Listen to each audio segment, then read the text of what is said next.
My name is Janusz Kowalski, captain of the sailboat Warsaw, and what I am about to tell is not a story I ever imagined living. In 1967, we were sailing across the vast Atlantic, the wind blowing steadily into the sails, the scent of salt thick in the air. My crew, a group of men hardened by the sea but loyal to their last breath, followed the usual routine, checking the ropes, adjusting the helm, scanning the horizon. It was a morning like so many others, the sun rising slowly, painting the sky in soft shades of orange and pink. The sea was calm, the waves gently lapping against Warsaw's hull, a sound I knew as well as my own breath. There was something comforting in that monotony, a sense of control over the unpredictable. But then, everything changed. I was on deck, my map spread out on the navigation table, charting our position with the sextant, when Stefan, the youngest of the crew, shouted from the mast, "Captain, land ahead!" His voice carried a mix of excitement and uncertainty. I grabbed my binoculars and climbed to the lookout post, eyes fixed on the horizon. There it was, an island. Not just a small islet, the kind that appears and disappears with the tide, but a lush, imposing landmass, with white sand beaches gleaming as if made of crushed glass and dense vegetation that seemed to pulse with life. It was breathtaking. The green of the trees contrasted with the deep blue of the ocean, and the sunlight reflected off those calm waters, creating a shimmer that seemed to call us. I returned to the map, frowning. My fingers traced the lines and coordinates, mentally reviewing every detail of the nautical charts I carried in my memory. Nothing. No records, no mention of it. We were hundreds of miles from any known route, in waters that, according to all documents, should have been nothing but an empty blue void. "This isn't right," I murmured to myself, a chill running up my spine. Marek, my first mate, approached, still holding the binoculars. He was a man of few words, but his eyes said everything. "Captain, this isn't normal," he said, his voice low, almost cautious. "It's not on the maps. It shouldn't be here." I nodded in agreement, but I couldn't tear my gaze away from that sight. There was something about it, something that pulled at me, like an invisible current dragging my heart beyond reason. I ran a hand over my chin, feeling the rough stubble beneath my fingers, and made a decision.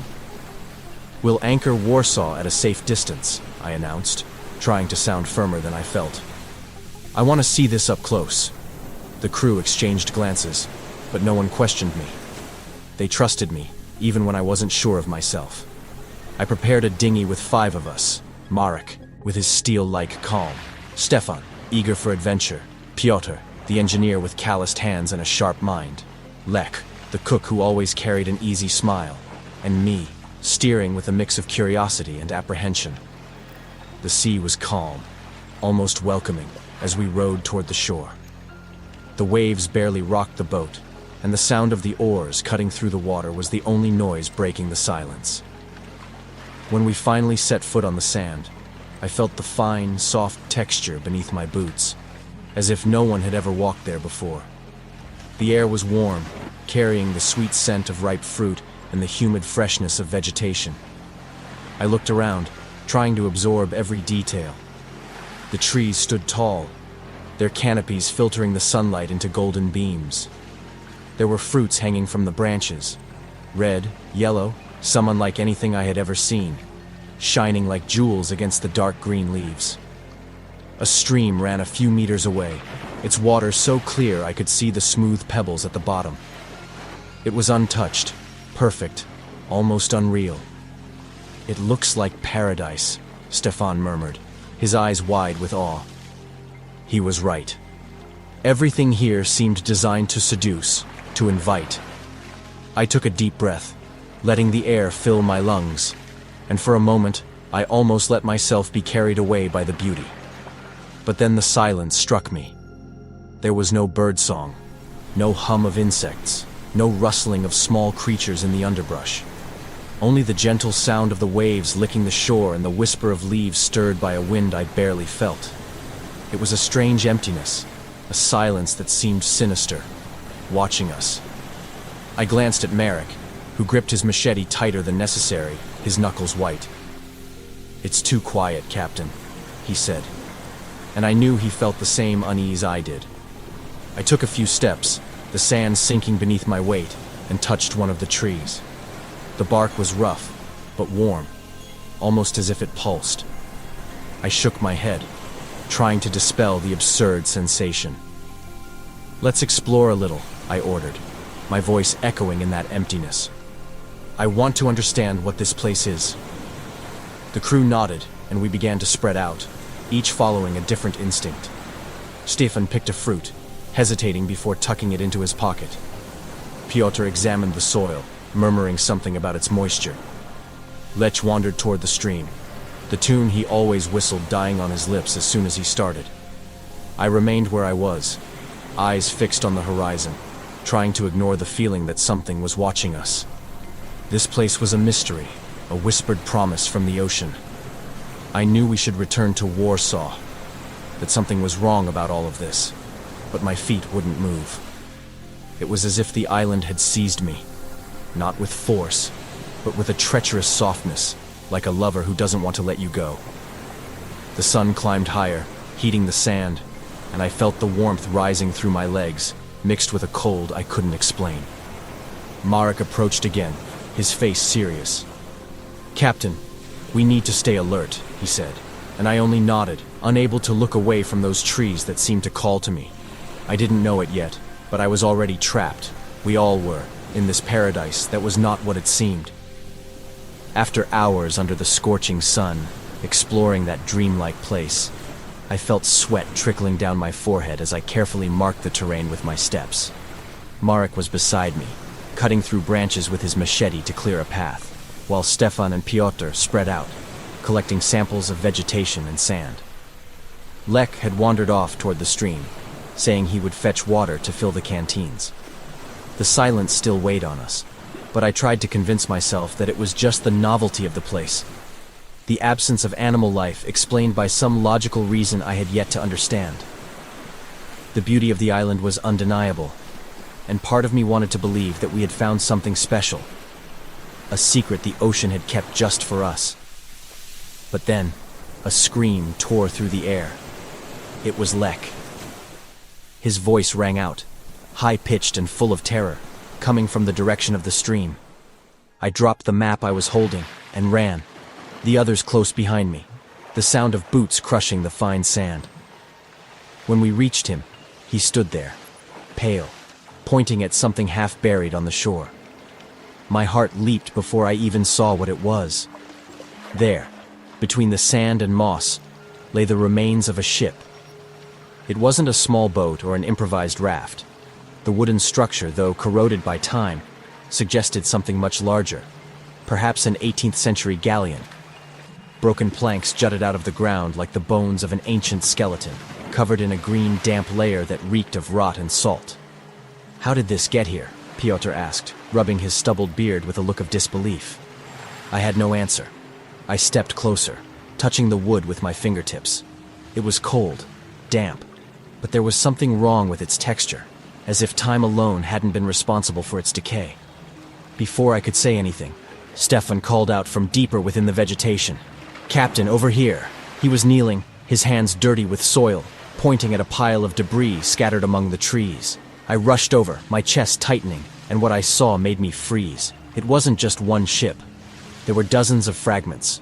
Rotting wood, twisted metal, pieces of rope hardened by salt, all mixed together as if someone had dumped the remains of an entire fleet there. Some parts looked like they belonged to modern vessels, with rusted steel rivets, while others were so old they could have sailed centuries ago. It was a graveyard, a chaotic shipwreck dump that made no sense. "This is impossible," I murmured, feeling a lump in my throat. Marek approached, still gripping his machete, his eyes narrowing. "No wind or current brought all this here, Captain. Not like this." The ground trembled slightly beneath our feet, an almost imperceptible movement, but enough to make me hold my breath. I looked at Marek, who tightened his grip on the machete until his knuckles turned white. "Captain, something's wrong," he said in a low voice, almost a whisper. I nodded in agreement, but before we could step back, the tremor intensified. The sand began to shift, tiny grains sliding as if something was breathing just beneath the surface.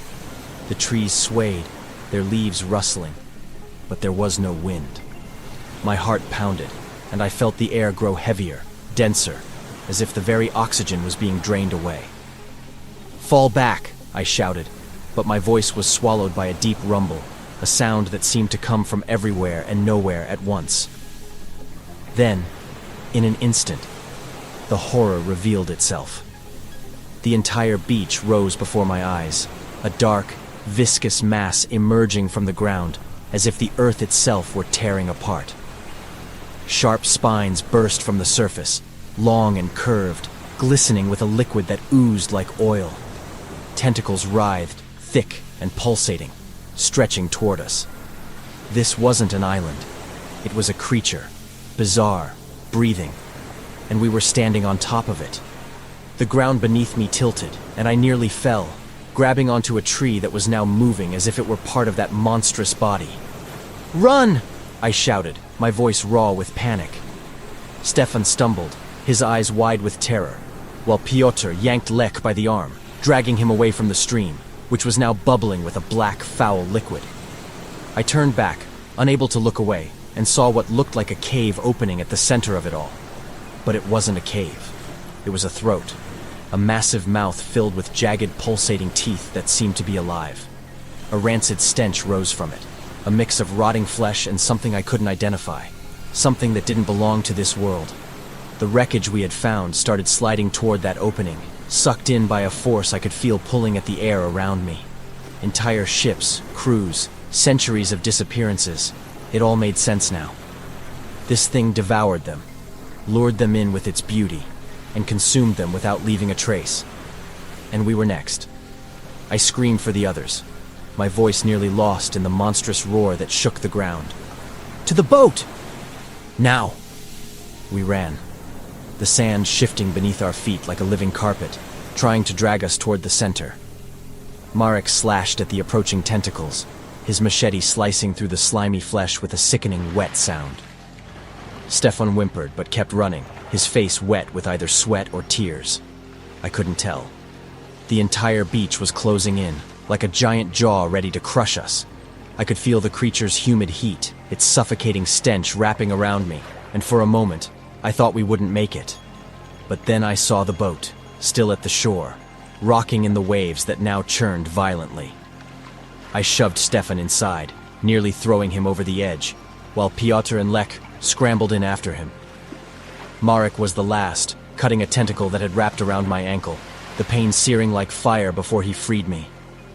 I leaped into the boat, grabbed the oars, and we began to row with every ounce of strength we had left.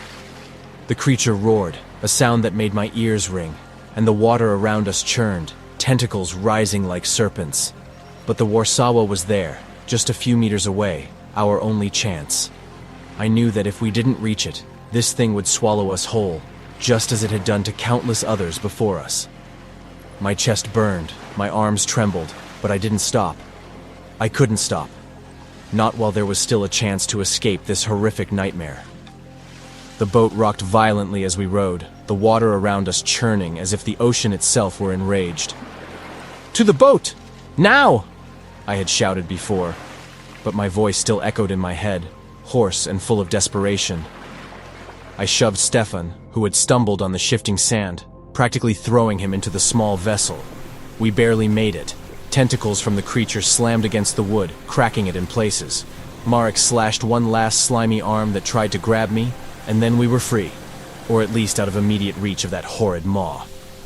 We rowed with all our strength, the Varsovia growing larger ahead of us like a promise of salvation. "Raise the anchor. Start the auxiliary engine," I ordered the moment my feet hit the deck, my heart pounding, the taste of salt and fear in my mouth. The sailboat groaned as it came to life, the sails trembling as the men rushed to their positions. But the creature didn't give up. The sea bubbled around us, waves forming without wind, and a massive shadow moved beneath the surface, keeping pace with us. I could feel its eyes, those glowing points I had seen emerge for an instant, fixed on us, hungry, patient. Piotr ran below deck to the engine room, his face slick with sweat and tension. "Captain, we need more speed!" he shouted over the radio, his voice breaking through the noise of the struggling engine. "The engine's at its limit!" I cursed under my breath, my fists tightening around the helm as I watched the dark mass approaching, a living mountain rising from the ocean. That's when Marek had an idea. "The flare grenades!" he exclaimed, already sprinting toward the supply cabinet. We grabbed all we had, 5, maybe 6, a pitiful handful against something so immense. With trembling hands, we lit the fuses, the scent of sulfur mixing with the salty air, and hurled them toward the creature. Explosions of red light tore through the sky, bursting over the water like fireworks. The thing recoiled, its tentacles writhing as if the brightness burned it, a deep groan reverberating through the air. It wasn't much, but it was enough. The Varsovia gained distance, the sails swelling with a wind that, by some miracle, now blew fiercely in our favor. I clung to the helm, my arms aching, my eyes locked on the horizon, trying to ignore the sound of the waves the creature stirred up behind us. But it didn't stop following us. Hours passed, the sun beginning to set, painting the sky in shades of orange and red. And still, I saw its form emerging, revealing a body that defied all logic. It was a grotesque fusion of living flesh, pulsing like an exposed heart, and hardened shells that gleamed like armor. The eyes, dozens of them, shone beneath the water, staring at me with a cold intelligence that made me shudder. Every wave it created rocked the ship, tossing us side to side, and I knew that if it wanted to, it could extend those tentacles and drag us under. But why hadn't it? Maybe it was toying with us, like a cat with a wounded mouse, waiting for the perfect moment. My crew was at their breaking point. Stefan's hands bled from pulling ropes, his eyes hollow as if he no longer knew whether he was alive or dreaming. Pyotr kept running up and down to the engine room, checking the motor obsessively. Lek sat on the deck, hugging his knees, his voice trembling as he asked, "What was that, Captain?" I didn't answer immediately. I stared at the sea, trying to find words. "A marine organism," I finally said, my voice raw. "Something that doesn't belong here. Something that came from another world, maybe, and has been hiding in the oceans for centuries, devouring everything it finds." The stories of missing ships, the Bermuda Triangle, the accounts of sailors no one ever believed, flashed through my mind. They weren't legends. It was that thing. When night fell, that bizarre sea monster was gone. The water turned calm again, the waves settling as if nothing had happened. The silence returned, heavy, suffocating. I don't know if the monster had given up, or if it had simply let us go, waiting for another unsuspecting prey. I looked at the horizon, the Varsovia creaking beneath my feet, and felt a weight in my chest I couldn't explain. We had escaped, but at a cost. Stefan barely spoke, only stared into the void. Pyotr kept fiddling with the engine, as if he needed to stay busy to keep from thinking. Marek stood on deck, his eyes fixed on the darkness, his machete still in his hand, ready in case that terrifying thing returned. I knew he wouldn't sleep tonight. Maybe none of us would. I entered my cabin with trembling legs and grabbed the logbook. The weak lamplight flickered as I opened the notebook, my pen nearly slipping from my sweaty hand. I wrote with difficulty, the letters uneven, mirroring the tremor I couldn't control. September 14th, 1967. We found an island that doesn't exist. It's not land, but a predator. We survived, but the price was our sanity. May God protect those who find it next. I closed the book with a soft thud and moved to the window. The sea was black, infinite, a dark mirror reflecting only emptiness. I pressed my forehead against the cold glass, feeling the ship's gentle sway, and closed my eyes. Something in me was left behind, trapped on that shore that wasn't a shore, in that mouth that nearly swallowed me. The sea held secrets. I had always known that, but now I truly understood them, and that knowledge was a chain I would carry forever. The Varsovia sailed on, cutting through the waves, but I wasn't sure where we were headed, or if we would ever find peace after this. The silence of the ocean wrapped around me, and for the first time in my life, I feared it more than I loved it. We survived, but a part of me, of all of us, was swallowed by that hungry silence, and I knew we would never get it back.